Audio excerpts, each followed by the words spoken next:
Hello, everyone. Welcome back to Completithon 2025, benefiting Girls Make Games Scholarship Fund. I am here with two of our upcoming runners. That's right, a 2-for-1 deal, Shovda and xoxogossipgreg. Can I just call you Greg? I'm gonna assume that's Absolutely. fine. Okay, cool.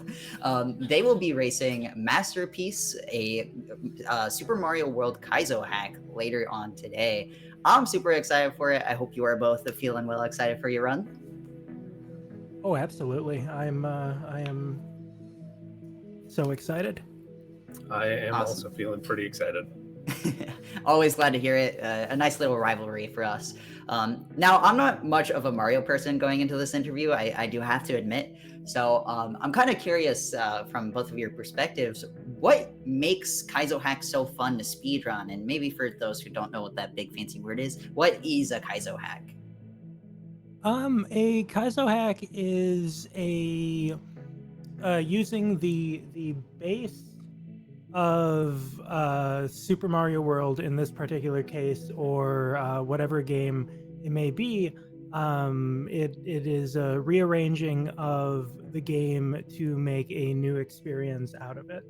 And Kaizo in particular is a style of design that is like one through line in order to beat a level.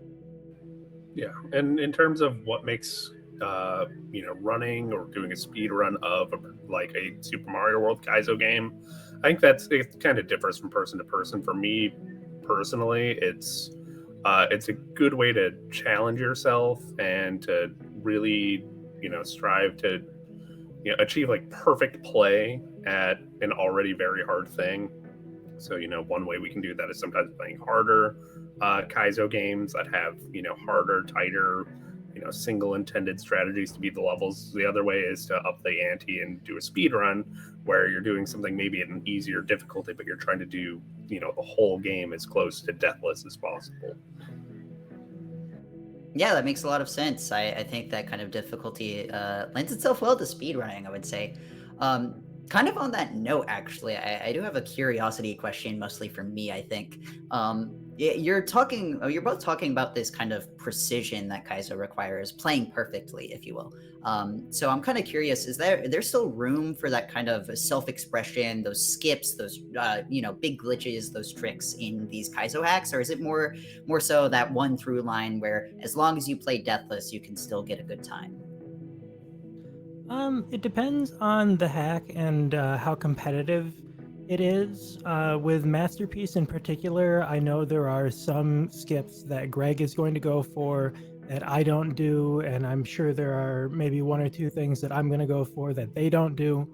Um, and a lot of the time Kaizo is a matter of just doing it as close to deathless as possible, but there are a number of skips in this particular run that we're gonna try to go for.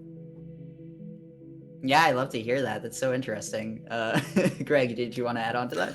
Oh, I was just going to say, fortunately for us, I think almost everything that would be considered like a speed strat where we're breaking the intended pathing through a level is, I think, at most 1 or 2 seconds of time difference.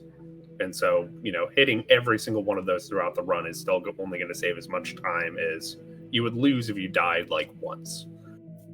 Okay, that makes a lot of sense actually.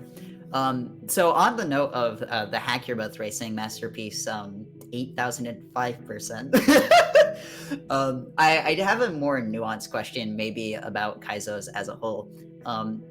This game is called Masterpiece. What makes a Kaizo hack a masterpiece? What makes a Kaizo hack really that special experience that you keep coming back to and racing with your friends and having so much fun speedrunning with?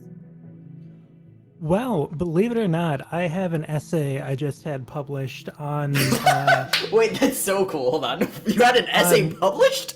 at unwinnable.com on Maddie Thorson, who is the creator of Celeste, and she made this hack as well as a couple others about like what makes a masterpiece of a video game or of anything, and essentially it comes down to the idea of a subjective masterpiece when there is no possibility of an objective one.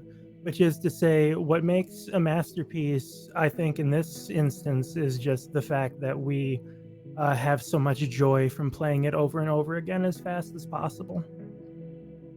That is a really elegant answer. I like that a lot. I'm going to second what Shovda said. You know what? Concise, clean. I like it.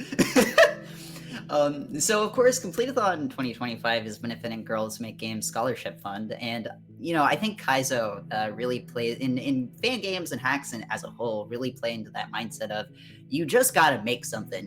Getting people interested in this game design field.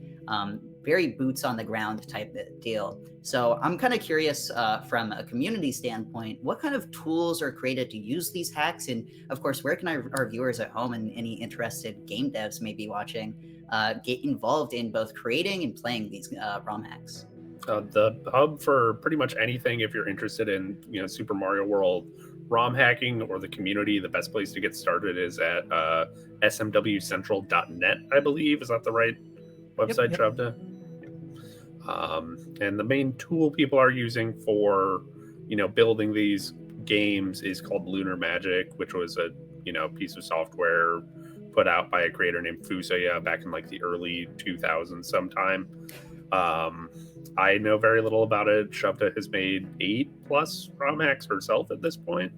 8. So she could probably elaborate more on that if we wanted to. Yeah, absolutely. Yeah, absolutely.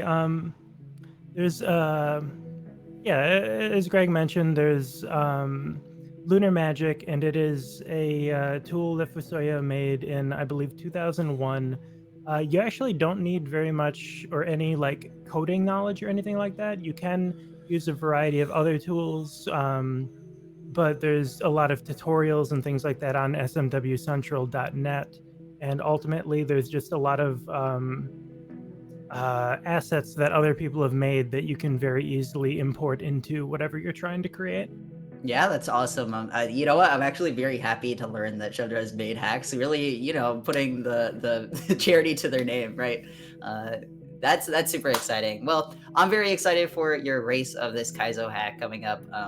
Masterpiece 8,005% later today. Can I just say boobs percent? I think you can. Okay, we're cleared. Masterpiece boobs percent later today. It's gonna be a really fun time. Thank you both for joining me today. Thank you for having us. Yeah, thank you.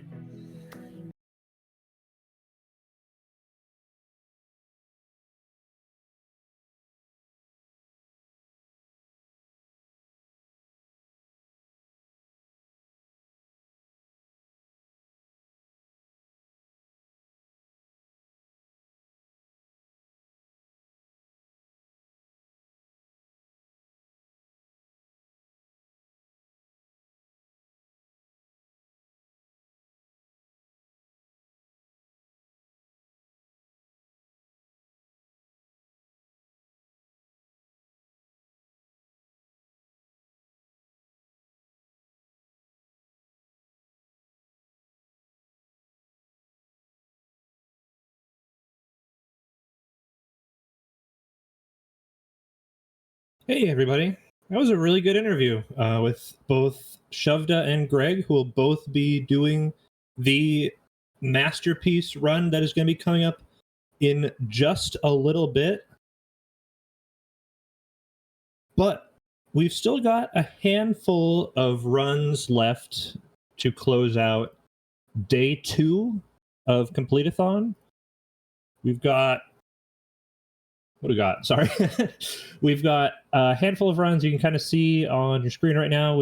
But stay tuned. Sorry, right after Masterpiece, we've got both. We've got Finding Frankie, What the Car, and Resident Evil 4. And I believe those are all of our runs for day 2.